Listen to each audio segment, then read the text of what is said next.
Assalamualaikum students. Students, I'm your science teacher and I hope you all doing well and enjoying your holidays.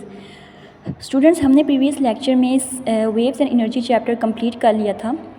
आज हमने उसका book work करना है, MCQ start करने थे. So students, open your book, page number 109. Choose the correct option against each statement. First option है visible light rays and ultraviolet rays are both electromagnetic waves. Which row of the table is correct for both? Students, visible light और ultraviolet rays दोनों electromagnetic waves हैं. दोनों की frequency और wavelength के बारे में सही ऑप्शन कौन सा है?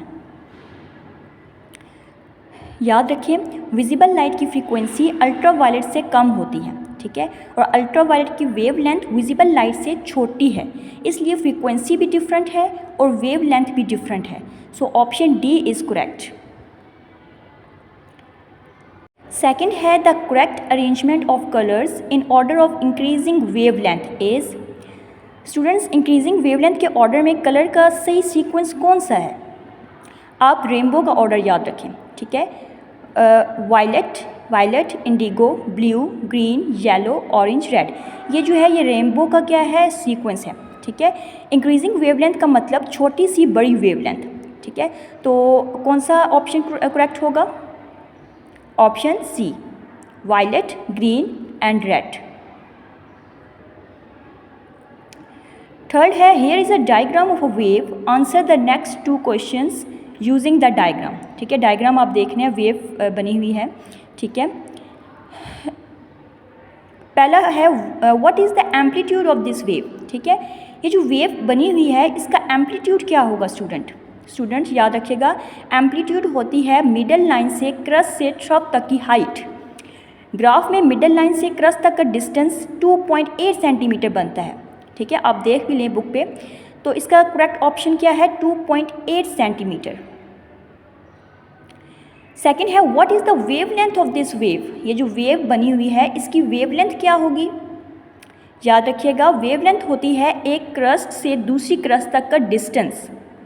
तो ग्राफ में ये डिस्टेंस कितना बनता है? 15 सेंटीमीटर. Option D. 4 है particles of a longitudinal waves move. Students, longitudinal wave में पार्टिकल्स किस तरह मूव करते हैं? लॉन्गिट्यूडनल वेव में पार्टिकल्स आगे और पीछे बैक एंड फोर्थ मूव करते हैं. So student, option B is correct, back and fourth.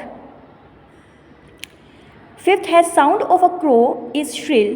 Choose the correct representation of crow sound from the following sound waves. Students, crow की आवाज़ श्रिल है, कौन सी वेव उसको रिप्रेजेंट करती है? याद रखिएगा, श्रिल साउंड का मतलब है हाई पिच, ठीक है. श्रिल साउंड का मतलब है हायर पिच. जब पिच हाई होगी तो मीन्स हायर फ्रीक्वेंसी, जिसमें नंबर ऑफ वेव्स ज़्यादा होंगी. तो option C is correct. Students, आज हमने वेव्स एंड एनर्जी चैप्टर के MCQs कंप्लीट किए हैं, ठीक है. ये MCQs वो हैं जो आपके बुक में अवेलेबल हैं, ठीक है, आपके बुक में दिए गए हैं.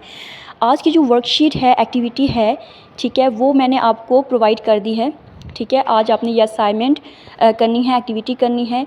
जो एक्स्ट्रा MCQs और फिल इन द ब्लैंक्स हैं, ठीक है, वो इस एक्टिविटी में मौजूद हैं. आपने ये खुद सॉल्व करने हैं, ठीक है, खुद सॉल्व करने हैं और मुझे आज आपने सेंड करने हैं ये. स्टूडेंट्स, आज का लेक्चर इतना ही था. अपना ख्याल रखिएगा. अल्लाह हाफिज़.